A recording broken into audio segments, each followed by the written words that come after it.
When you download the Kroger app, you have easy access to savings every day. Get the most out of weekly sales and receive personalized coupons to save on your favorite items, all while earning 1 fuel point for every $1 spent. Kroger makes it easy to save while you shop, whether it's in-store or online, so you get the most value out of every trip, every time. Download the Kroger app now to save big on your next purchase. Kroger, fresh for everyone. Must have a digital account to redeem offers. Restrictions may apply. See site for details.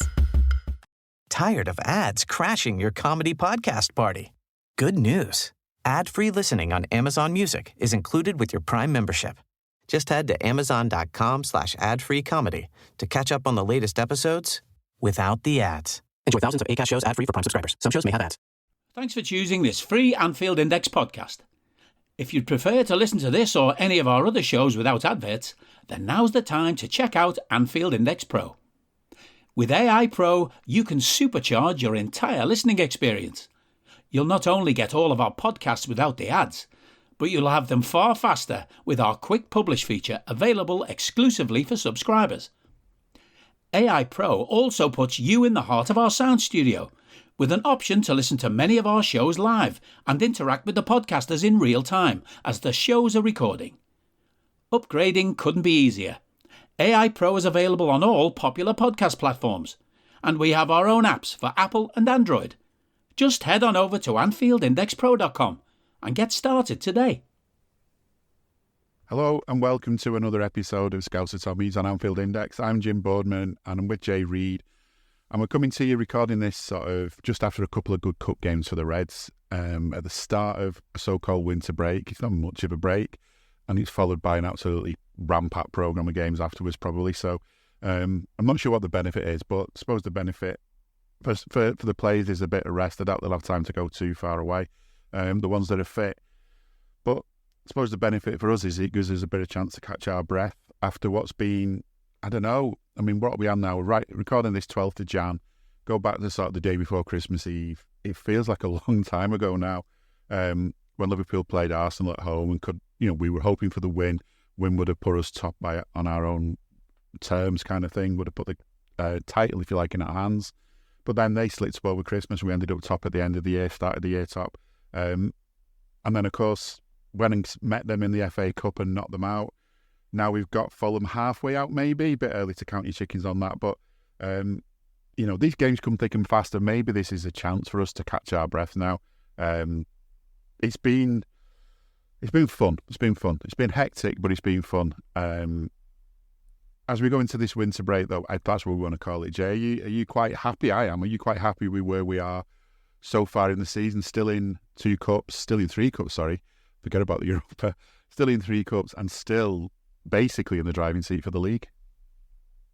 Yeah, I think if you were offered this, start of the season, someone said you'd be top of the league going into the new year, regardless of any sort of cup competitions, you'd have bit the hand off because, we would all level-headed and realistic stuff to know that we'd had an overhaul in midfield.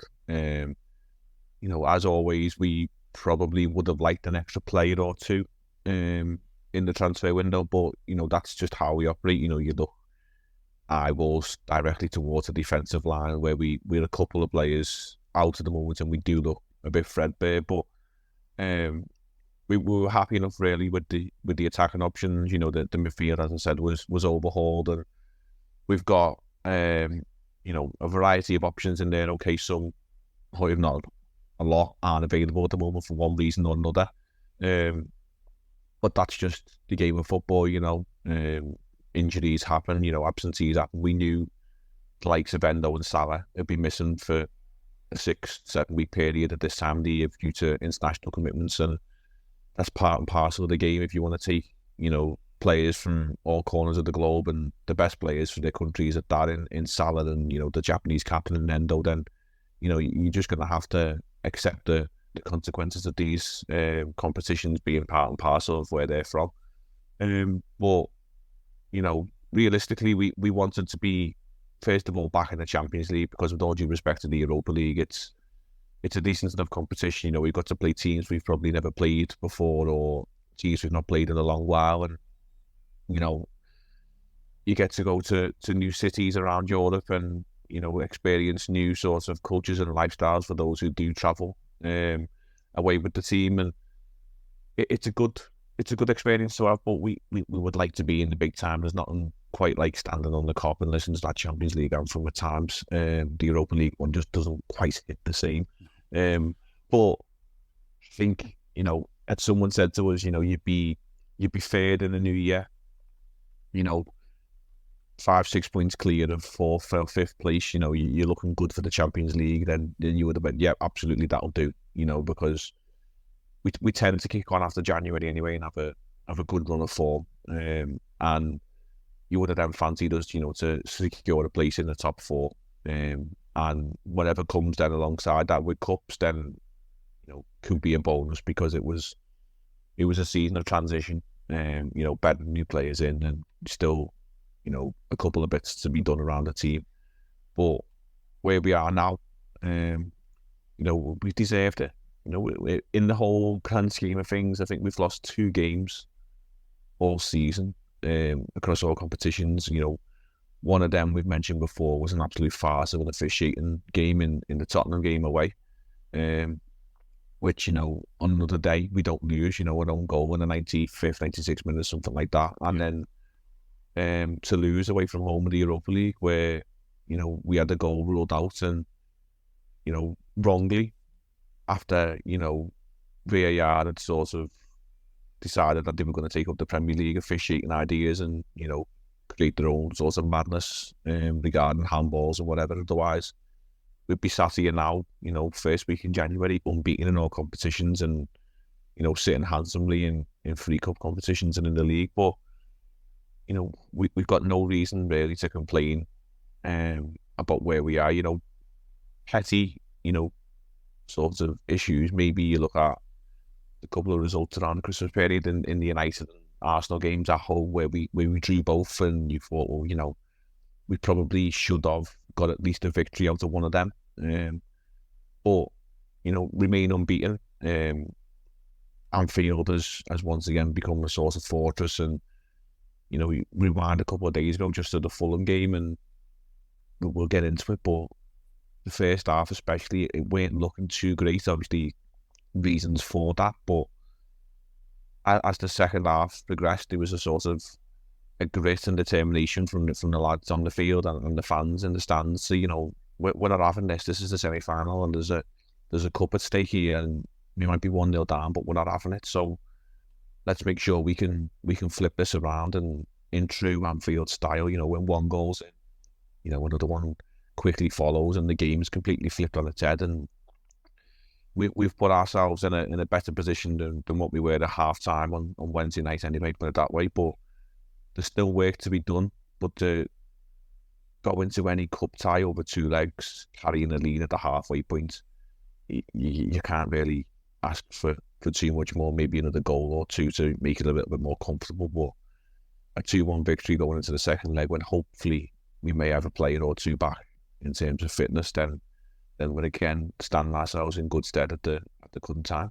Yeah, I think psychologically it's big to go into the second leg at 2-1 because you can, well, for one thing, from their point of view, they know a draw's not enough. They know they've got to score twice basically to knock us out without it going through to penalties and things, extra time. So they know they've got to score. They know they've got to score twice. Definitely got to score once. Got to maybe score twice if they don't want pens, and they've got to do that without any reply from us. And likewise for us, it's kind of, hopefully don't go in the game thinking a draw will do, because although it would, you don't go into a game thinking a draw will do when you're Liverpool, I don't think. Go into it thinking getting an early goal just completely wrecks their confidence and takes their hopes away from them and leaves them crestfallen, and get the first goal and you probably get a few more to follow it in. So it's just psychologically massive for us, even though there's no, as far as I know, I don't think there's away goals anymore in the League Cup at all. At one point they only counted after extra time for some weird reason. So you wouldn't get pens if away goals came into it. I don't know if that's still the case. There was no VAR, of course, on the League Cup semi last season. I'm pretty sure there was, but this season they decided against it, which, fair enough, up to them. Not sure why. But then you get to Saturday's game. Was it Saturday? Feels like a long time. Sunday. Sunday's game. We played Arsenal, we did have VARs, but the ref that day was actually a guy that we know better from being a VAR when he, the one that stands out to me, he was the VAR when Jordan Pickford hurt Van Dijk. I was got some, in fact, we'll just mention that actually on Twitter. I mentioned this when I saw that he was going to be the ref, and I put, pretty sure I used the word assaulted, which to me felt like a fine enough description of what Pickford did to Van Dijk in that derby. And I would say, unlike the Blues, we don't kind of remember every single throw-in that went the wrong way in a derby from like 12 years ago or anything like that. But there's a few key incidents that stick out, and that's one of them. And I went back and looked at it again, and it's, I mean, to me, if anyone had looked at that from the angle that we saw on the TV, on the replay, he'd have gone straight away for that Pickford. There's no other way around it. The best you can say is that he just got a bit overexcited with things and just forgot what he was doing. It was horrendous, but cool, let it go. But my God, as soon as you mention anything like that on Twitter, they're all coming out the woodwork, feeling quite confident. You know, again, the Blues, I would say, a little bit of a moment, a little bit of a nice bubble for them at the minute for some reason. Not out the cup, I suppose, but it just feels like referees sort of like to get a mention. And it was the ref last night. Sorry, that was the one.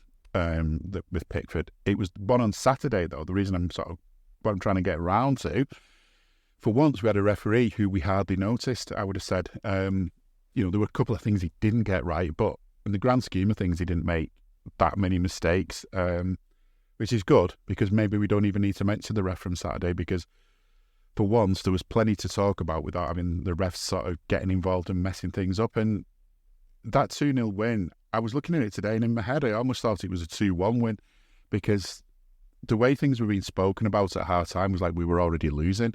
I was watching it on TV, and the way the commentary was going was really was just sort of along the sort of lines of, Liverpool have lost this game, they're getting absolutely walloped. And I would say in that first half there were spells, maybe 10 minutes at a time, where they had a lot of control, and maybe we'd have 10 minutes of control. We definitely needed Alisson Becker, as we have done many times since he came to the club. But on the whole, I didn't feel like they sort of made that many wonderful chances. They had moments that scared us and things, and we didn't really scare them enough in the first half. But to me, it was like almost like the sort of Liverpool that we've seen lately, where to start with, we're not getting out there and taking control of games early on. We're not finishing teams off early on. We're almost waiting for stuff to happen to do anything. Hence why maybe it took so long for us to get the first goal, which another one of those own goals that I'd rather just not be an own goal. I don't think you should give own goals to people. I think you should try and give it to the attacking side. But still, it was a good win. I mean, it took us till 80 minutes, but to get the first one, icing on the cake for the second one. I honestly think we played really well. I think we worked them out. I think I saw someone sent a video before the game or during the game on Twitter of them washing their half of the pitch, which, what a surprise. I just think we did really well. We ignored all of this other hype and all the rest of it. And going into the game, we were saying we don't want to put a strong team out. Both of us said that. We want to sort of maybe like write the FA Cup off and focus more on the League Cup. But, I mean, I was saying this on Raw afterwards. By the end of that game, I was so glad we'd put out such a good team and gone on and won. Because it's not just about knocking them out of the FA Cup. It's about that psychological thing again that try as they might, they just don't know how to get past us, do they? No, I think, well, I'll go in reverse order of what you just pointed out, because there was a lot there. But, first of all, getting a win over Arsenal, at any sort of stage in competition is a boost, because, people do sort of laugh and mock Arsenal, and a lot of it come from, like their sort of fan media that increases hyperbole around like who they are and what they're sort of entitled to. And yes, they are, a huge club historically, and arguably probably the third biggest club in the country behind us in United, and they've got a right to be upset at times, but also they need to sometimes just take an actual reality check and see where they are and what they're actually up to in their sort of stage of development in the game. And they would have you believe that they won the league at Anfield the other week when they drew with us. and let's just call it a parade now. The 18 games in or 19 games in or whatever it was at that point, and they were top for Christmas, and they were never going to be caught and stuff. And Declan Rice was given Player of the Year and all that business. But football can change very quickly, and as you've said earlier, a couple of games over the festive period, and they soon found themselves a few points behind us, and that was a psychological win as well to go at the weekend and win in the FA Cup. We're missing a few players. Arguably, they were maybe a couple at most players light. I think if you look at their starting 11 on the day, you'd probably say maybe Jesus obviously comes in for Reece Nelson in the front line, and the keepers didn't even great. So Ramsdale or Raya, for them, it's you sort of pick your poison and what you're getting. And other than that, I think you might look through the team and there might be one or two others you could possibly slot in, but I would say of their normal start 11, they were probably 8 men strong, and we were light. We were missing Van Dijk. Arguably as good as Joe Gomez is and has been this season, we would probably have a more natural left-footed left back there, probably an Andy Robertson or Simicas, who has played lately before his injury. In midfield we were missing Dom Szoboszlai. McAllister, probably first game back, did look a bit sort of ring rusty. We're missing Mo Salah. I can't remember. Did Darwin start? I think Darwin did start.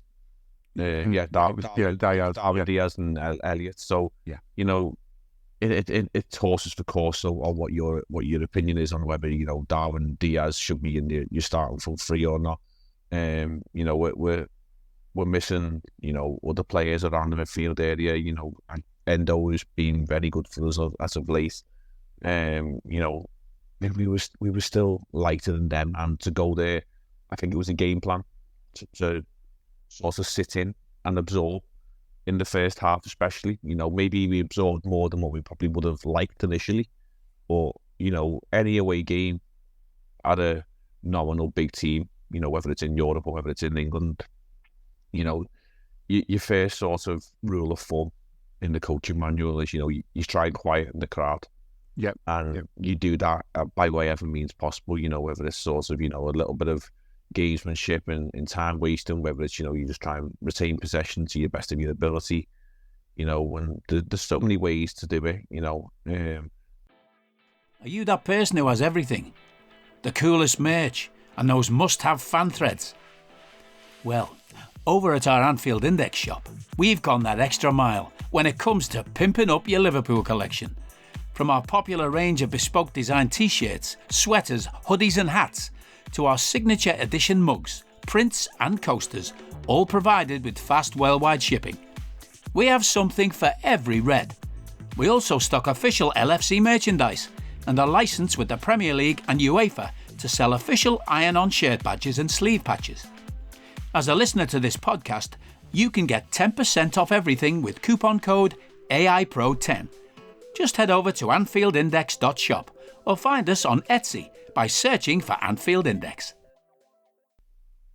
They created opportunities, few of them probably through our own sorts of mistakes, and other than Ben Orange sort of firing a shot at Alisson, then, there was nothing that really troubled the big fella in goal, and it is a sort of a sense of security when he is there, because with all due respect to Kevin Kelleher, he's not the same as Alisson Becker. Nobody is. No. But that aura that surrounds Alisson Becker just sort of fills you with confidence anyway. And then I felt as though, the second half was there for the taking, and I honestly... TIAA is on a mission. Why? Because 54% of Black Americans don't have enough savings to retire. So in collaboration with big-name artists like Wyclef Jean, TIAA released Paper Right, new music inspiring a new financial future. With 100% of streaming sales going to a nonprofit that teaches students how to invest.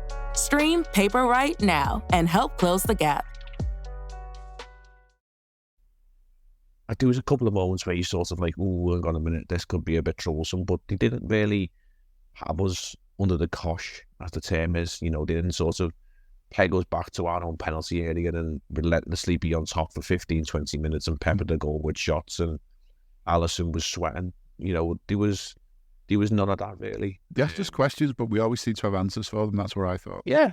And then we had the ruthlessness. We missed a few chances, arguably on the break. We, like a bit more clinical sort of finishing and sort of clear-cut thinking in terms of what we were going to do. But, opportunities present itself, and Trent's delivery, at times was a bit off on the day, but that one that he whipped in, it's asking questions. And I'm with you, if a player has managed to deliver a dead ball situation as good as that, and had that fella not actually flicked it, probably, would have arguably made the goal anyway.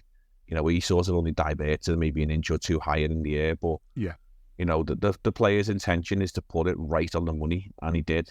I can't actually remember if Curtis Jones's effort from the other night was given to him or not, because that took a wicked deflection and went in. So yeah, I think Curtis looked to me as though it was like, I think the rule is if it was on target, they tend to give it, don't they? But yeah, but then in the sense of a free kick, that was on target from Trent. Yeah, and yet it's given us an own goal. It's one of these, let's just go with grey area rules that the old PGM will like to, operate. There's more grey area than anything in there sort of manual, but we won't get into that one. And then you had Diaz finishing on the break. I think it was fitting, and there was over 7,000 fans that travelled down there on a cold Sunday night. It would have been a long old trip down to North London and back in January, and they fully all deserved the moment that they got, and it does stand us in good stead. I think we played them in 3 games time in the league, which is actually the first week in Feb, but we've got Bournemouth at home in a week. Bournemouth, away in a week or so's time due to this so-called winter break, and then we've got a cup game, and then we've got Chelsea at home in the league midweek. Yeah, and then we go to Arsenal. So, there's a couple of games to be played. If we can maintain a lead that we've got over Arsenal alone going into that game at the Emirates, we've proven we can go there and beat them. And arguably by then we might have a couple more, as I said before, nominal first 11 players back. We can go there and sort of bury their season once and for all, because they're not going to win any domestic cups because they're out them. They're not going to win the Champions League because they're just not good enough. And let's just put them to bed in the league in February, and let them all just take a reality check and see where they are, and worry probably about to fight with Spurs for 4th place. Yeah, and that'll be in a way that's kind of like the North London tile, isn't it? Who finishes higher out with them too, and that's the kind of silverware they go for now. Surprised they haven't just got a cup for it, to be honest, between them. They could chip in together and have like a North London Cup, and whoever finishes highest gets it. Then at least they'd have something in the cupboard, wouldn't they? But it's been empty a long time, or most of the time. There was a couple of things, I was thinking as well about, I always want to go to, say, Highbury. I still say at the Emirates that it's one of those grounds where, as the home team, it can almost be a disadvantage being there, because they were so loud when they were sort of on top, say 10, 15 minutes into the game at some point like that. They were still being really loud, their fans. You could hear how loud they were, all really exciting, all thinking it's all about to go right and everything's going to happen and it's all going to go well.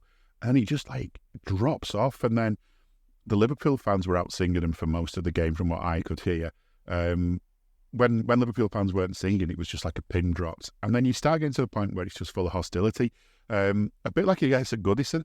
I think one of many problems Everton have had over the past few years is when they're at home, they just always get to that point in a season where everyone in the crowd is really, really angry with every player and the manager, and every single thing is met with absolutely massive boos and really loud shouts of derision and anger, and there's probably on the verge of giving death threats out and everything. They're that annoyed, and it goes against them. I mean, you see it with Everton sometimes. They have these little spells where they're doing better away than they are at home, because the home fans are more of a problem for them than the away fans are, if you like. And that to me is something to sort of keep in mind. It's not just about silencing the crowd at the Emirates. It's about like turning them on their own players, which is something they do. They just seem to snap so quickly, and it probably does come from that. The sort of Arsenal fan TV way of looking at things, the way everything is like black and white, good and bad. There's nothing in between. There's no shades in between of how good or bad something is, and it just, it's just good, funny to watch, and we get like that sometimes as a fan base. But generally speaking, there's people who can kind of moderate it and bring everyone back together and sort of ignore the people at each end who are just a bit too extreme, overexcited, whatever you want to call it. But they seem to have the loudest voices.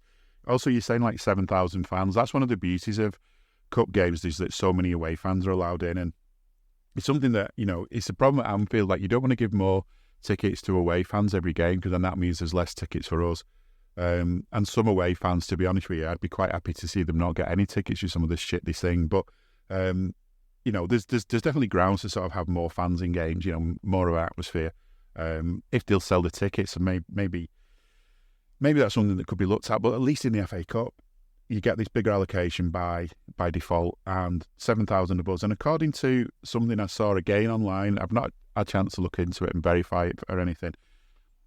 On Raw, I said Diaz was playing so much better than he has been lately. Partly, I think, because he was playing on the right and he just seemed to give him a new lease of life. And partly, I said maybe his dad's gone home now from Christmas and he's not got that, like your dad on the touchline sort of coaching you and getting it all wrong and, saying the wrong things to you and making you lose your confidence or whatever, with all the best intentions. But I don't think his dad was at home, because I saw a video. His dad was in the away end with the Liverpool fans. So, what a place to be. And it just feels like if that is his last game over here before he does go back, what a way to end his little spell over here. Yeah, and I think we touched on it last week, saying, maybe it's just been so emotionally draining for him that, take apart the fact that he is a footballer. If that was to happen to anybody in any walk of life, it's a traumatic ordeal, and it's bound to affect your day-to-day sort of running and functionality of anything you do. And I think that was sort of lost and forgotten in terms of what Luis Diaz was going through and his performances on the pitch. We see footballers as these sort of uber-human beings that can sort of do things that, nobody else can do because they can on the football pitch. But, that doesn't mean that they're not normal people at the end of the day, and, they don't feel the same as what normal people do. And emotionally, things like this are going to affect you. And, maybe it's just taken a little longer than maybe some people would have liked for him to sort of, find his groove again. And, at times on the game at the weekend against Arsenal, especially when he went right-hand side, it felt a little bit more natural, his dribbling ability. We're so used to him playing from the left and coming in onto his right foot. But, being an old-school winger, which is something we might touch on, but being right-footed on the right-hand side and being able to carry the ball and hold the width on the pitch. And I actually thought on Wednesday against Fulham, we looked really narrow, and that was a consequence of Elias playing on the right-hand side and naturally always coming into his left foot, and Diaz playing on the opposite and coming inside, and Jota, who, at times I sort of think, is he just better as a substitute because he can assess the game and he can see where the spaces are and he can sort of analyse where he's best going to find his moments. And if he's starting a game, sometimes defenders can figure him out quicker than he can figure out what's going on, because he's caught in the hustle and bustle of the game and he drops off. And because he's obviously less a sort of physical presence than Darwin Núñez, he can seemingly to the eye be a lot less effective. And if he's dropping in and your two wide men are coming inside, it sort of makes it quite easy for the the opposition team to defensively sort of mark us and figure us out. And I thought, why not just go, for 10, 15 minutes, put Diaz right and Harvey Elliott left and hold some width, spread the pitch and sort of give us an outball, and I thought we sort of maybe missed a trick in that one the other night against Fulham, but, you know, I'm not the coach of Liverpool, Jurgen Klopp is, and he gets a lot more things right than I do, but I thought it was quite something that we see at the weekend, an easy option to sort of we could have gone to, but we are where we are. We got the result in the end, but to see Diaz sort of back to some sort of level of form is good to see, and we're going to need it. Obviously, we've mentioned Mo Salah's not here anymore for about 5, 6, 7 weeks or something like that due to international commitment. We are going to need our front players to chip in and sort of find ways to elevate our performances and lead us to victories in other ways, because we do. And, you know, suppose we can now look to Wednesday night and the game itself, and it panned out that, you know, the first half went going too great for us, and I thought it was just crying out for Darwin Núñez. And when he did come on, you know, people have got the narrative of, you know, Darwin Núñez should always be scoring goals because he was brought in at the same time as Erling Haaland, and he's always going to be beaten with that stick that, you know, we bought the players at the same time, and Erling Haaland has scored, you know, 50, 60 goals so far in England, and Darwin Núñez has probably got, you know, a third or half of that so far across all competitions. And I think it's kind of unfair because they're completely different type of players, and if anyone had looked at the profiles of those two lads from where they came from, you know, Darwin did play a lot more from the wide position, where Haaland is basically a penalty box sort of player, and there's a lot more to Darwin's game than Haaland's game. I think, you know, you only have to watch maybe 90 minutes of Man City and see that Erling Haaland could maybe touch the ball a dozen times, and okay, 2 of them might end up in the back of the net, but effectively at times Man City can be playing with 10 men, where if we play with Darwin Núñez, at times it can look like we're playing with 12 because he's absolutely everywhere and he's causing mayhem. And the fact of the matter is, his presence on the pitch leads to goals one way or the other. You know, he's currently sitting top of the assist charts with 10. I think he's probably on double figures for the season across all competition in goals, and yes, we would like that to be more, but he creates goals, and goals at the moment are leading to victories, and victories are leading to trophies. And at the end of the season, if we're sat here with a few trophies in the bag, and Darwin Núñez has maybe got, you know, 12 to 15 goals, but he's got the same in assists, I wouldn't be complaining, because, you know, he will have contributed. He has so far, and he's not everyone's cup of tea, but not every player is. You know, we were speaking before we started chatting and said that, you know, he's probably this season's sort of Jordan Henderson sort of paradox in terms of, you know, people really like him or people really dislike him.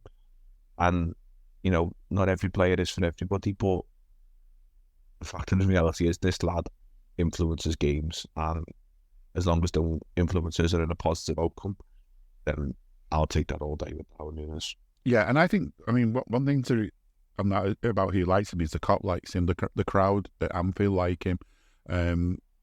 His name gets sung regularly. You know, there's a constant kind of reminder to him that we've got his back. I think when you're at the ground, you maybe don't recognise this as much outside the ground, but when you're at a game, his name gets sung quicker than others after little things he's done in a game that maybe other players wouldn't quite get the same level.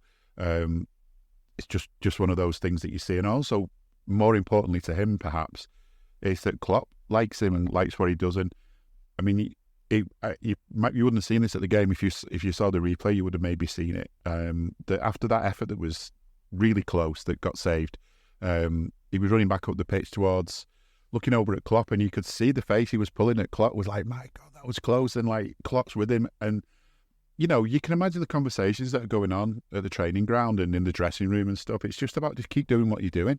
Just carry on. Don't really make any major changes. There's little tweaks you can make. You know, it comes down to actual, you know, the last touch of the ball, the one that's actually, when you're actually trying to score, yeah, maybe some tweaks, but don't change anything else about the way you're playing, because you're causing mayhem, you're creating chances. There's, as well as the creating the actual, as well as the assist, there's lots of other chances that he must be getting, you know, playing a part in. I'm not sure how well the stats will tell you that, but, you know, often you don't get recognised for the big part you played in the lead up to the goal because you didn't play the final pass to the goal scorer, but you basically gave that final pass on a plate kind of thing to the player who gives it. So there's loads and loads of that. And it's just this sort of narrative as well. I think it's just like an old-fashioned way of doing. If AI ever comes along and takes over news reporting for sport, then this is how it's going to work. It's going to basically look at a team lineup, decide who the centre forward is, and then slag them off if they don't score goals, and no sort of thought going into what else they're doing in a team. Liverpool play, generally speaking, with a front three, and we like any of the three to score goals, but with midfielders popping in from time to time. I don't think other teams necessarily do that. You see basically a number 9 stood on the halfway line when his team are defending a corner, waiting for them to clear it and hoof it up to him so he can hold it up a bit and they can come out. Liverpool don't even tend to put someone on the halfway line. We were talking about this at the game the other week. Liverpool don't even tend to put someone on the halfway line. It's just a different way of playing, and making comparisons is all well and good, but you're not comparing the two things the same. I think, as we were talking beforehand, there's other players who've gone down as sort of football greats, football legends. Maybe not a word I'd use for all of them because I'm too biased against certain teams, but the name you mentioned was Ryan Giggs. He won so many games for Manchester United for the stuff he did. It wasn't always the goals that he scored that won the games. I know he was playing as a winger, and we like seeing Nunez out wide, but it's not. There's just loads of examples of footballers that make a hell of a contribution to a win. And what we want, what Klopp wants, what the coaching team wants is when we're sat in that dressing room after a match, when we're in the car on the way home, ready to listen to the talk shows, the phone-ins, is we just want to know that scoreboard's got more goals on for us than it has for them. And it's great if someone's got a hat-trick. It's great if your main striker's got one of the goals. It's great if, your striker's top of the charts in the scoring table. But I don't care if none of our players are top of assists, top of scoring, top of any of those stats, as long as what we're top on is the team at the top of the table at the end of the season. Hello, I'm here to annoy you. I'm here to annoy you into listening to more of me and more of others on EPL Index. We don't just have the Anfield Index stuff. We've got EPL Index as well, which covers the entirety of the Premier League. And we have 3 podcasts and a whole bunch of really good writing on EPLindex.com. The podcasts are my own two-footed podcast, which is every day at 4 p.m, Monday through Friday, covering the whole league. We have A Tad Predictable, hosted by Tadiwa. You know Tadiwa, he does Anfield Index. He presents A Tad Predictable before every Premier League match week. And then Kevin De Vries and his crew on the EPL Roundtable, they're every week after the Premier League match week. So make sure you listen to everything we're doing on EPL Index and follow us there on Twitter at EPL Index. Thank you. Bye-bye. Yeah, personal accolades are good. Don't get me wrong, I'm sure Mo Salah wants the Golden Boot. I'm sure Trent Alexander-Arnold would like, an award to being the top assist maker for the season. But again, if you asked all these lads, well, Mo Salah, you're going to be 5 goals short of the Golden Boot, but you'll win the Premier League. And the same with Trent. I'm sure they'll happily say, yeah, absolutely fine. We'll take that. And, as it currently stands, Erling Haaland is currently classed as top of the goal scoring charts, and he's been missing for a few weeks, yes.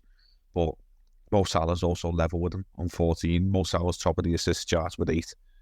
He's not going to be here for the next few weeks. Man City are top of the goals scored, but we're second behind him on 43. So it's not exactly going to be the be all and end all. Clean sheets. I think Alisson Becker's got 6, which isn't top of the clean sheet goalkeeper and Golden Glove awards. But Alisson Becker lives for the clean sheet. We know that. But if we would offer him, 2 games where, we might concede a goal, but we go on and win 3 or 4-1, and those 3 or 4-1 victories are better than, a 0-0 draw, and he's kept a clean sheet, then he's going to take that because of the overall success for the team. It's worth it.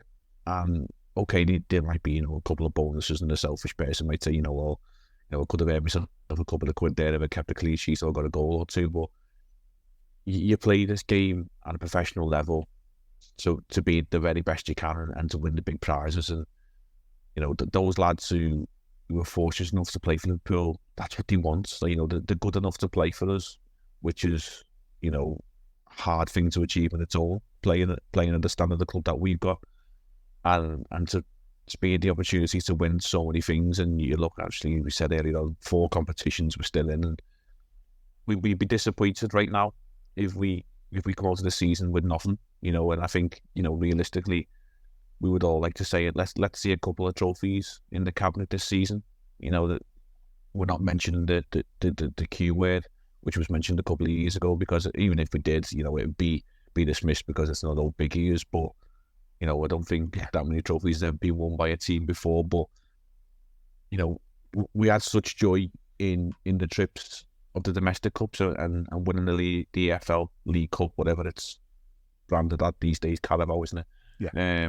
And the FA Cup, those days out at Wembley, all right, the finals weren't the greatest, but they'll never be forgotten by fans. There's so many stories, and like myself included, and many others who enjoyed them trips out, and I've got a story to tell for years and years to come. And there's people who live for the sort of day out merchants, as they're known, and others who just want the relentless trophies at the end of the day. But realistically, what we all want is we want a mix of both. You want these trophies, but you also want the stories to go with them, and this team have given us the opportunity to do it, and I think we're well on our way to making a couple more this season. So we've just got to look after our own business now and make sure that we do get that, because we are on the cusp of something. And I think it's been mentioned. I think it was Jamie Carragher, for all of the waffle he comes out with. I think he did say the other day, actually,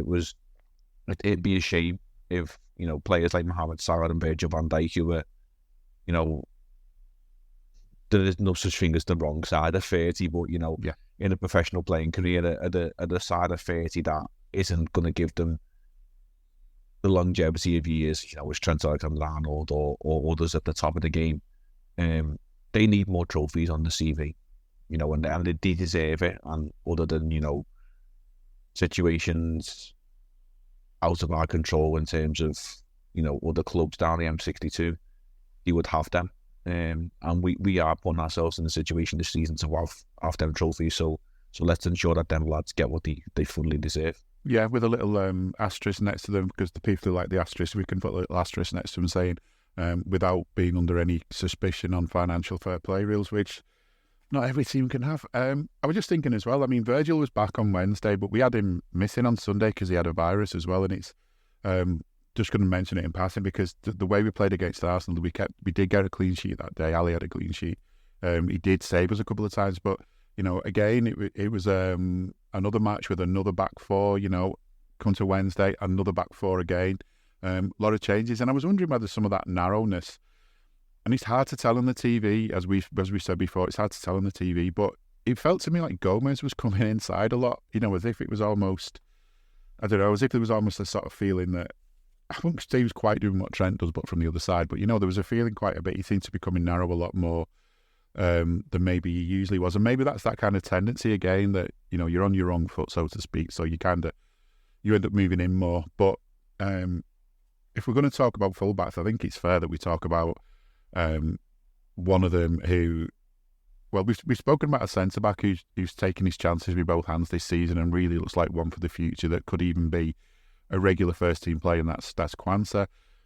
At right back, another academy graduate, Conor Bradley, came in, and I mean, let's face it, he's not high up on the pecking order. He played because Joe was having to play on the left, because Trent was missing, because Tsimikas is missing, because Robinson's missing. He's low down the pecking order, so to speak, but he came in, and we've seen little cameos of him now and again where he's had some promising moments, late on in cup games and things. He didn't look like a player that was by and large playing, well, I wouldn't say it's not his debut, but it was almost like a debut, wasn't it? It was such a high-profile game. He came in, and if it wasn't until you sort of looked at his face that you realised how young he was, he played like he'd been doing that for years. Yeah, I mean, there's been a lot said, hasn't there, about young Conor Bradley, and positive to pretty much all I can ever see or read about it. But he had a decent spell at Bolton, wasn't it, last season in low League One? And you mentioned Gerald Kwanzaa, I think he was at League One. Bristol Rovers actually could be a potential FA Cup fourth round opponents, which would be, a nice sort of full circle moment for them if he manages to face off against them in the FA Cup fourth round, which I think either them or Norwich, we wouldn't be too fussed. But Bradley was touted as, sort of a trend back up in terms of the old sort of trends, if we can put it this way, an up and down fullback, very attacking, lots of energy, a decent delivery, a goal threat. And yes, obviously Trent Alexander-Arnold has sort of evolved his game as the last couple of years have gone on. But there's always a stick to beat Trent with his defending isn't the greatest, or does he actually care about defending? And he gets the defender's version of what Nunez gets, doesn't he? Basically, the Gary Neville. I wouldn't do that. Well, that's not how I defend. Well, I'm sorry, Gary, but you couldn't hit a ball, like Trent could if you tried 1,000 times, and you couldn't do 75% of what Trent does with a football. So you get back to your microphone and keep waffling about the Glazers and the leaky roof. And the game's evolved. The game's not what it used to be.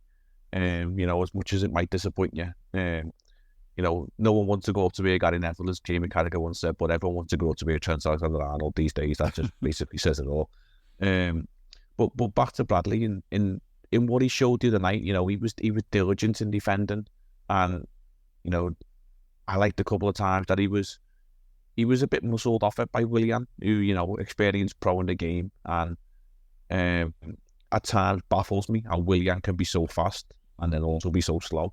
It's just an odd thing to watch a player who can be completely opposite speeds when it seems like he's running with completely the same effort. It's like we all look away for a minute and his twins come on or something, isn't it? Yeah, he's a mad player, but Bradley dealt with him, and I think he knew he was in with the battle, and that was a good level of opposition player to be up against, and he come out on top, and I think there was a point about 75 minutes in, and it did look like as though his legs were sort of going, and I think he looks over to the bench and Klopp says, so, you need to come off, and he's like, basically, no, I'm not coming off this pitch, you'll have to drag me off this pitch if you want me off, and he battled hard, and he created chances right up until, the last few minutes of the game, and, we're not claiming that we've now got our right back up sort of position, but what we've got there is we've got a kid with a lot of potential, and that would have done the world of good in terms of learning. And we might have to need him now for the next 2 or 3 weeks with Trent being out with a knee issue, I think it is, and at the very least, if Trent's back in 2 to 3 weeks or whatever, we've got an option off the bench there to say in games, Trent, have yourself to sit down for 20 minutes. We don't need to flog you for 90 minutes every game, every 3 or 4 days. And, you mentioned Gomez earlier on, and he's been arguably one of our star performers this season, who's gone quite under the radar. And I'm fearful that because he's playing so well and so consistently, and the history records suggest at some point we're just going to have to take him out because he might just get injured. Yeah. It does sort of strike it in that potential way, but fingers crossed we don't get to that point, and we can manage ourselves through the next few weeks, and this winter break, again, as it's being touted, is going to do in the world of good. But we've got young lads coming through the system, which is good to see. And I think there was a stat going around on the game after Sunday that half of the players involved in the squad have come through our academy setup. And at times we've sort of looked and think, well, are we getting enough out of there? And for every Trent Alexander-Arnold that comes through, there's probably 50 young boys who don't make it through the system. But it seems as though we can mock the transfer dealings at times and think we could probably do with this bit extra more. We still probably do think we need another defender. Let's be honest here, but if we've got ourselves options in young Bradley, coming through, and he can do a serviceable job. He might never ever be a first team regular for Liverpool, but if he can do a serviceable job, then that'll do us, and it might just save us a few quid in terms of buying the squad option, and then we might be able to put that money elsewhere because FFP, is something that we sort of do abide by, because they're the rules, and we don't want to be slapped with point deductions, or we don't want to be slapped with having to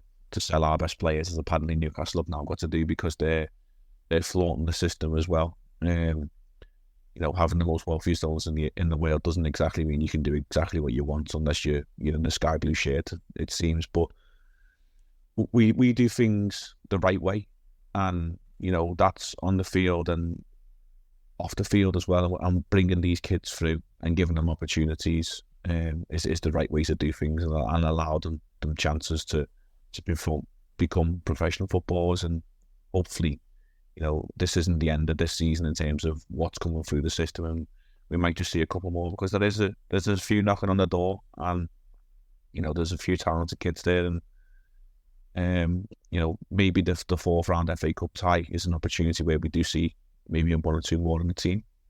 Yeah, that's if they aren't on loan to our opponents, which is still a possibility, which is fair enough. And I mean, you mentioned about Connor being on loan. Connor, it's such a difference to playing for the under-23s. It's such a difference to being on the bench and not getting on. I mean, we've seen a lot of names on the bench. We're getting to a point now where I think someone had number 98 squad number on the bench the other day. So, we've got these players, but we're not seeing them on the pitch because we're not going to do, unless there's some real catastrophe, or we've absolutely walked away with the game with 10 minutes to go, and we might get to see one. Just have a little moment. But we will get to see him. But I think when we're talking about the owners, I know the cynics will say the reason that Liverpool stick to FFP is because the owners are too tight to put their hands in the pocket, and it's a good excuse not to. But I don't think that's fair.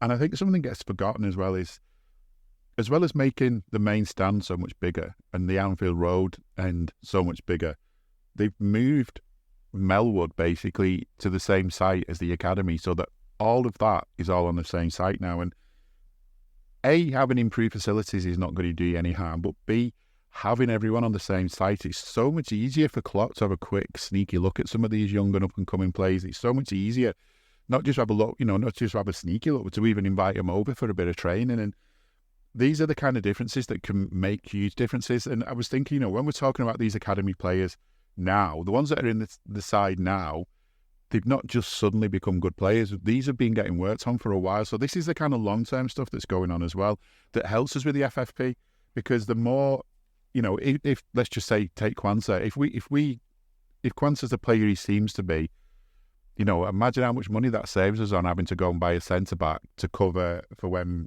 inevitably Matip's injuries become one too many and we have to let him go, which I think he's looking probably lightly. It feels like he maybe not get another contract. And if that's the case, what would we have to spend for another player? It's not a small amount of money, but it looks like we can use Kwanzaa for that role. Doesn't mean to say we won't need to go out and buy more players, because as we've seen this season, the fact we've got down to Kwanzaa in the list of defenders we've got means that we're probably at our lowest ebb in terms of numbers. We really need to sort of look at increasing them. But that's one player that's saving us money, which is what they do. Getting them out on loan is vital. Getting them out on loan to the right clubs is vital as well. And I think you were saying to me beforehand as well, there's a couple that got sent out on loan with all good intention at the start of the season, and they're going to have to come back because they're just not playing, are they? Yeah, I think majority of our loan kids have come back, and for one reason or another, I think the underlying factor is game time. The most notable probably is Carvalho, who I just don't think the poor kid is ever going to make it at Liverpool. Maybe it was one of them ones where we took a punt on a very talented young boy, and he's obviously got a good level of talent. He was doing well for Fulham. I think they were in the Championship possibly at the time. And we brought him in, and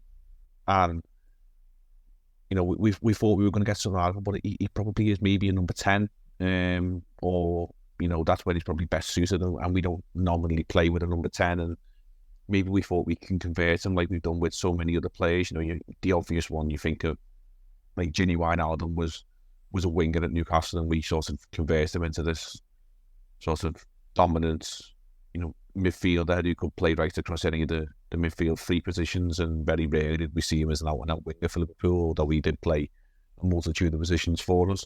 And, you know, for one reason or another, you know, there's numerous reports on why, but it's not worked out for Carvalho. He's had a couple of loans, and even the loans haven't sort of worked out, and, you know, he's now back through the door and revolved around and gone straight back out to Hull, and you hope for him, you know, he can sort of find a home. You know, he's played in the Championship before, as I said, and he can show his ability, and maybe it's just one of those where, you know, it didn't work out, but we can recoup the money we sort of spent on him. But then there's numerous others, you know, you think of the likes of Nat Phillips, Reece Williams, of the COVID centre-backs. I think you referred to them on the podcast previously. You know, they're both up in Scotland at Celtic and Aberdeen respectively, and they've not done too well. And I think it sort of maybe suggests to me that, you know, we were running on empty at that time, that we had to put them in. And, you know, we probably arguably should have sold them while the stock was high at the time, because their transfer value now has plummeted from what it probably was, you know, three years ago or whatever that was. It's sort of blurred into one. But these lads have been out on loans and it's failed, and we need to find them other ones, because, you know, the professional athletes, professional footballers at the end of the day, and they need to get a move on. And, you know, people will argue, you know, you give them chances. You know, look at the young lads we've had out on loan, the likes of Bradley or whatever, but, you know, you think of Bradley and Kwanzaa as the two who we've spoke of today, and they had successful loans. You know, last season they played pretty much, you know, 90% of the games for the teams they were at. And, you know, if Reece Williams isn't getting a game at Aberdeen, and Nat Phillips can't break through at Celtic, and, you know, I think we've had a few kids out on loan. Calvin Ramsey is another one out of Preston. Has only had a handful of appearances. You know, it's clearly not working for one reason or another. Then we need to bring them back. They are our kids. At the end of the day, we need to find games for them, and find purpose. And if that purpose is maybe not to ever always be a number one starter for Liverpool, it's, you know, to make sure that their value is high, that the money we've invested in the development leads to a transfer fee to, you know, to recoup and then pay for the next crop of youngsters to come through the system, and see if we can get something from them, because it's a business at the end of the day. We all know that, but allowing these lads to go out on loan and just sit on other people's benches isn't doing us or those lads any favours. So it is a revolving window. I think today, as we record this, you know, the left back Luke Chambers, who we've seen, I think, in the Europa League, has gone on loan to Wigan, you know, and a local club in terms of where they are. You know, there's probably a few people who know the geography in the Northwest don't know that, you know, Wigan is in the Greater Manchester area. There's probably a referee or two from that area who's pretty famous.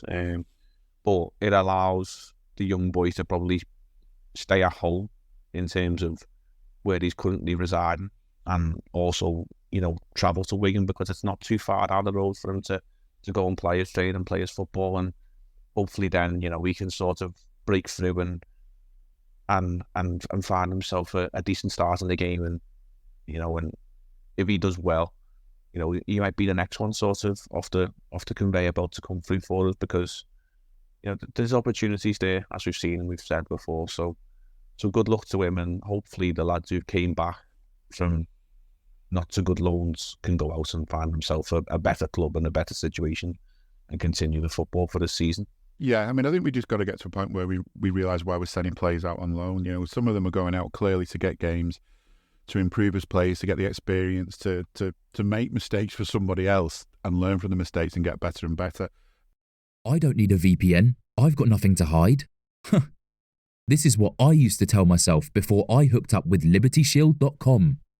Not only is my home internet now fully encrypted, but I can now access all the websites I want, whenever I want, and do so from absolutely anywhere. As a Liverpool fan, I love to know I can now watch every match, regardless of whether it's on UK TV or not. My Liberty Shield VPN makes sure nothing is blocked and guarantees me super fast streaming speed throughout that match. You can get connected right now with their software package, which includes a 48-hour no-obligation free trial and instant access to their apps for Apple, Android, Fire TV, PC, Mac, and Android TV. Or go a step further like I have and get one of their pre-configured VPN routers. These small but powerful devices allow you to easily connect every device in your home to VPN, making it the perfect solution for smart TVs, mag boxes, and games consoles. Visit libertyshield.com today and use coupon code AIVPN25 to get 25% off at checkout. Others, like, you have to get to a point where you say, look, there's no loan on earth going to make that player good enough for us, so now's the time to cut our losses. And it does happen. We've let players go who were decent players but just weren't right for us. And Dominic Solanke comes to mind. He's doing well at the moment. Harry Wilson, we saw him the other night coming on as a sub. He's another player that looked so promising for us. Nico Williams, another player that looked so promising for us. They've all, one way or another, the realisation has come that they're not going to be quite good enough for us. And rather than having them sort of sat on the bench, maybe having long spells without a game, if they're out enough injuries to put them into the pecking order, let them get out there and have a career and make some money out of them. So I hope that's something we can get better at, is, deciding who should go on loan and deciding who should just get sold. And maybe, if we're not sure, can always put one of those buyback clauses in, or ask for a percentage of any fee that they get for selling the player if they move on, or there's lots of ways we can make it still make money for us, but can't keep holding players back. But on the other hand, as a player, it must be difficult when you're given that option. Do you stay at Liverpool and see whether you can break into the team, or do you go off to a so-called, with all due respect, a lesser club where you could be a regular? It must be a hard decision to make for them. Especially the ones who've been with us since kids at the academy, but that's something for them to decide. And I must admit, it's not the worst problem in the world, is it? But yeah, it's FA Cup. We now know it's going to be played on ITV 2:30 on the Saturday. We don't know who we're playing. Could be Norwich, could be Bristol Rovers. I hate games against Norwich, basically because we played them when it was the last day of the Stanley Park, and we only managed to draw at a time when that's the kind of thing we did. I mean, we should have hammered them, and it was the last day in front of the Stanley Park. We should have hammered them, absolutely. We should have sent the Kop off in style, like some 7-0 win, but it didn't work out that way. But never mind. Delia Smith, no doubt, be travelling up. I'm just wondering, because there was a bit of trouble about Ipswich, wasn't there? I just hope she sneaks in and doesn't try and come down the, drive past the Arkles. I mean, your memories of Norwich and my memories of Norwich are completely different, and obviously it's yet to be decided in terms of who we do face. But my memories of Norwich just tend to be a bit more modern. Luis Suarez, by any chance? The Luis Suarez, the Klopp game, I think it was 5-4 when Lallana scored, and they all handed on his back and they broke his glasses. You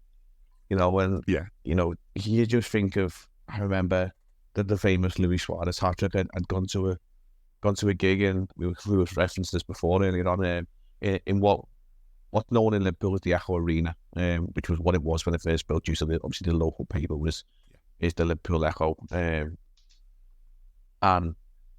it's been rebranded, I think, about 6-7 years ago to the M&S Bank Arena. But if you ask anyone, if you go into a gig in Liverpool, you still go into the Echo, because that's how it's known.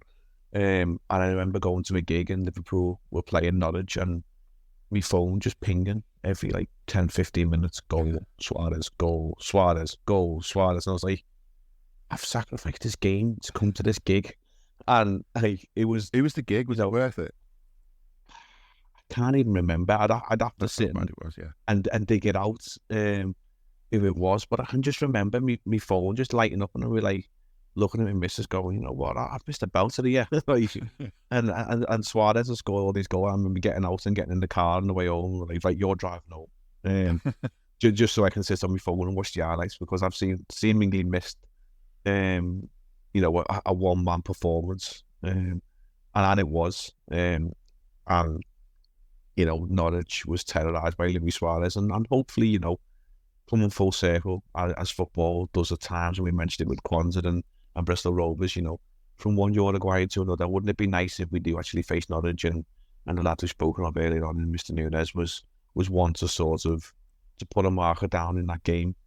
Should he feature, and should it be Norwich in the FA Cup? And it would be fitting for him if he could display something even half as good as what Luis Suarez did against Norwich, because he scored some outrageous goals, he done some outrageous things, and if Darwin Núñez could bang in just a couple, that would certainly boost his confidence and do the naysayers a little bit of quiet time, because he needs it. But I think we've just got to wait until the middle of next week and the replay to see who we get, and it must be added that we are in the fourth round. We don't need a replay, and it would be led to believe that Everton apparently are in the fourth round, even though they've got to play a replay at home to Crystal Palace next week. But a couple of the lads I was speaking to in work with were already looking at their fourth round draw,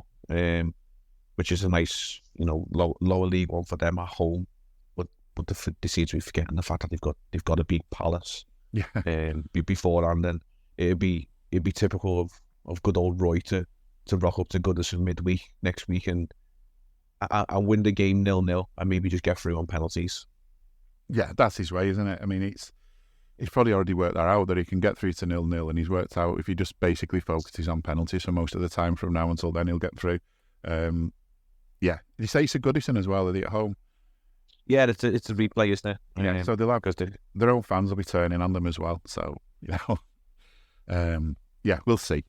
Yeah, that is Everton, isn't it? They're sort of full of confidence at a win, and then the next thing you know, it's doom and gloom. There's no kind of, I don't know, you feel bad sometimes. You feel like sort of pulling them to one side. Like, sometimes with kids, you're like this, you sort of like, listen, I know you're excited, but it might not quite work out that way. Just be ready just in case. Just, be confident, but sort of just get ready to cushion the blow. They won't have it. No, we're going to do it. We're going all the way. They're already dreaming of being at Wembley. Hopefully knocking the red shite out and all the rest of it. Not that they care about us. The other thing is, though, these games aren't going to get covered on local radio anymore, because I don't think so. Now, maybe Radio Merseyside can cover the games, but there's not the same kind of coverage that there used to be. And I'm only bringing it up because it's been announced this week that Bauer Media, who own, I think there's like 2 or 3 companies who own pretty much all the local stations in the country, and what they've tried to do over the past few years basically is sort of debrand all the local stations.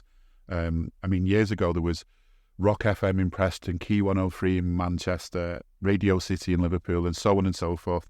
And over time, all of these brands have all just been given sort of one brand for the whole country, so that what they want to do is just have like one national breakfast show, one national dry time show. They basically just want national stations, and Ofcom have let them do it by killing off all the local stations. I'm sure there could have been a bit of thought put into it, whereby they got national stations, but we still kept our local stations.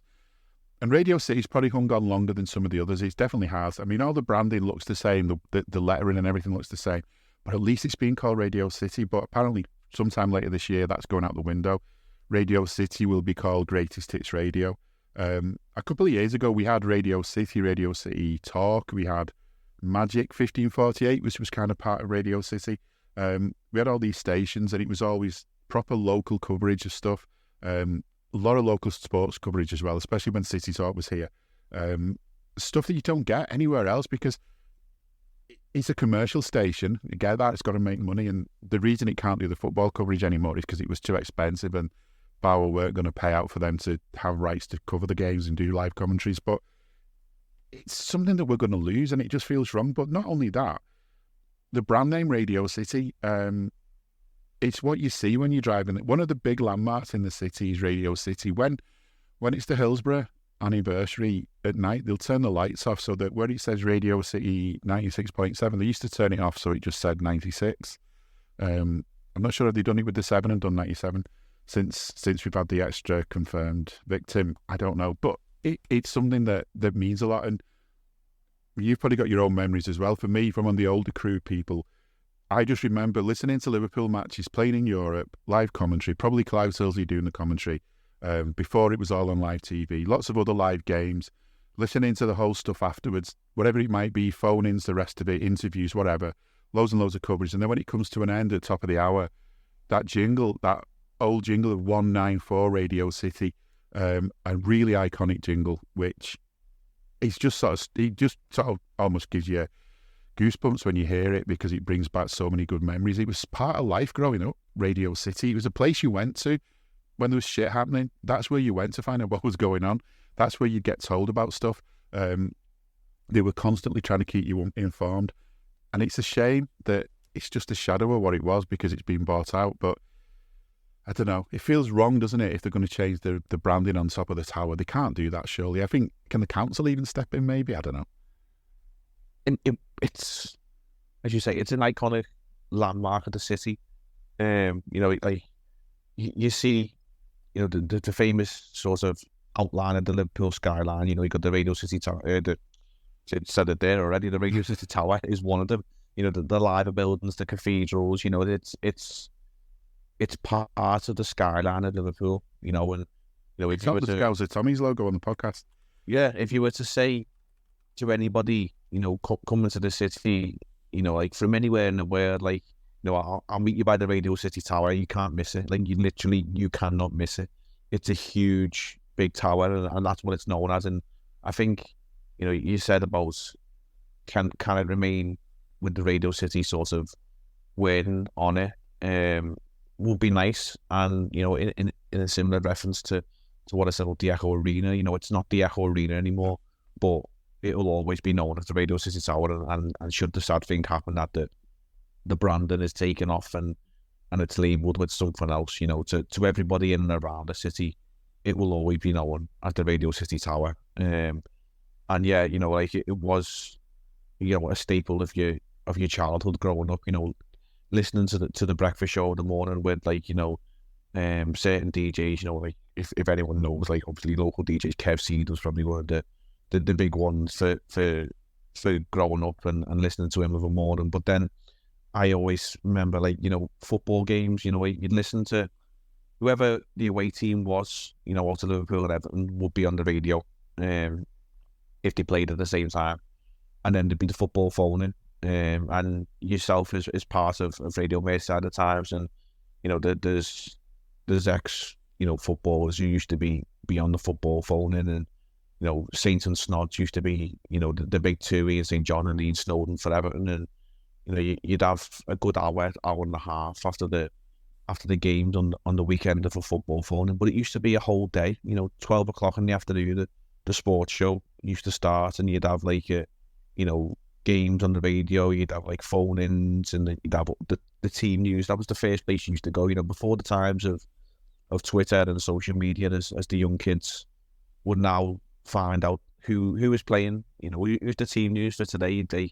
2 o'clock, you'd get the radio, because that's where the team news was. You wouldn't be looking, because you didn't have social media them days. You didn't have, you know, phones and whatever to find out, you know, within a split second who was in the lineup. You'd have to listen to the radio, and that's how you found out who was playing. And it's a lost sort of part of society, and radio's sort of, it'll always be there, because I think, you know, it's such a unique thing, and I, you know, spend a lot of time in the car at times, and you'd rather listen to the radio. Some people would rather listen to, you know, CDs, Spotify's, Apple Play, you know, whatever sort of streaming device they may use for their music. But I do quite enjoy listening to the radio, and there's something about the art of radio that's quite special, and it'll be lost. And, you know, the fact that it's been sort of nationalised to the point of, you know, it'll only be one sort of show for, you know, whatever time of day it is, the breakfast show, your drive home show, whatever, and there'll just be one DJ or one sort of team of people sort of running that sort of show, rather than your local people. And it's lost its art of what it was, because, as you say, yeah, it was where you went to for your local news, and, you know, finding out what's actually going on around the city. And yes, you know, phones and social media and whatever can sort of fill that void, but there was nothing quite like listening to things on the radio and radio competitions. And yeah, I think that's what I'd miss is in terms of, like, the football foldings, because there's national radio stations now who operate such things, and it's not a football folding, it's a money making scheme, because they use placed actors, and whether that's be the people who are running the show or people who are calling up to try and create revenue and drive sort of attention in their way because of controversial things. And it's not genuine people calling up with genuine thoughts and feelings about their teams. It's all a bit of a farce nowadays, and that'll be lost on more. It is lost really now on local and domestic radios.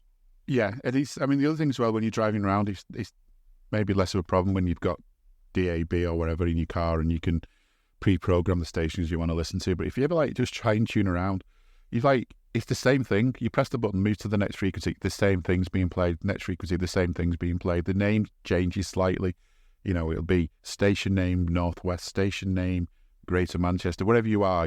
Driving around, some of the signals are faint, some are strong. In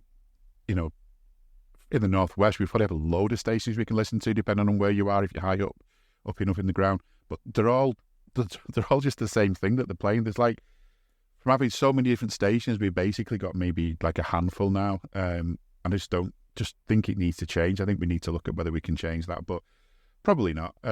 Radio Merseyside, to be fair, the BBC, they've had loads and loads of cuts, probably because of the government wanting them to not even have any licence fee increase. They've got to make cuts somehow, and sadly local radio is one of those that gets cut, but there is still a good effort, I think, from Radio Merseyside to keep covering the footy. Even I get asked on now and again, which is nice, but and they do have a phone in, so Radio Merseyside, always worth a listen. Wherever you are in the world, you should be able to get hold of it on BBC Sounds. But of course, it's down to the likes of us now to kind of try and keep things going, try and let you know what's going on, try and find things out. One thing local radio always was for me growing up was it was like a bit of the community, because you talk to your mates, they'd all heard the same thing on the radio and stuff like that. You'd be part of the conversation, it's stuff that you'd heard. It would constantly be references thrown into conversations about stuff on the radio. Everybody listened, especially in workplaces and things as well. You'd have to raise one in the background, but things have changed. But at least, I suppose, the good side to it is that at least now we're getting the chance to speak and say what we think and get heard. And I think that's one of the differences as well. Local radio used to think about it for local people. National radio's lost that. We haven't got it. But at least if you're a football fan, you can listen to Anfield Index, where whether you're a local or you're from further afield, we certainly on this show like to hear your views. We like to, everyone's views valid as far as we're concerned if you're a Liverpool fan. And this is the place to get them. We're not biased towards the Manx. We're not pretending to be Liverpool fans just to get hits. We're not coming up with opinions just because we want more clicks. We all say what we think, which, at the moment is pretty good. So, as always, I think we'll leave it there. We've gone on long again. Thanks to Jay, as usual. Thanks to you, most of all, for listening. And thanks to everyone at Anfield Index for giving us this platform as well. But for us, for this week, that's it. See you soon. We hope you enjoyed listening to this Anfield Index show. Please be sure to subscribe to our channel so future podcasts find their way to your device automatically. There's nothing quite like fan engagement, and we'd love to know what you think of anything discussed on this show. The best way to get in touch is over on our free Discord community, where both podcasters and listeners debate the hottest LFC topics 24/7. Sign up free now at anfieldindex.com/Discord. You won't regret it. You can also follow us on Twitter at Anfield Index and find us on Facebook by searching for Anfield Index. Oh, and before you go, we'd love it if you could leave us a 5-star review on your favourite podcast app. It only takes a couple of seconds, and it means the world to the people who create these free shows. Sports Social Podcast Network. Tired of ads crashing your comedy podcast party? Good news. Ad-free listening on Amazon Music is included with your Prime membership. Just head to amazon.com/ad-free comedy to catch up on the latest episodes without the ads. Enjoy thousands of Acast shows ad-free for Prime subscribers. Some shows may have ads.